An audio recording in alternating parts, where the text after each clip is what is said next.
В минувшие выходные по стране прошел кросс нации. Традиционное спортивное массовое мероприятие организовали и во всех районах республики. Из Тикси-Булунского района передает наш корреспондент. Пасмурная погода не помешала тиксинцам собраться и провести праздничное мероприятие.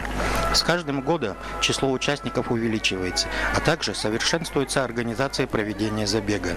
Самое главное, что это массовость, и тем самым мы привлекаем больше людей заниматься физическим спортом. Первыми на забег вышли ученики младших классов, которые с присущим им азартом и духом соперничества пробежали свою дистанцию. Далее соревнования продолжили ученики старших классов в забегах на 600 и 1000 метров. Отдельно была проведена общекомандная эстафета, забег руководителей предприятий, а также был дан старт любителям скандинавской ходьбы. По окончании забегов и подведения итогов кубками наградили команды школ и предприятий.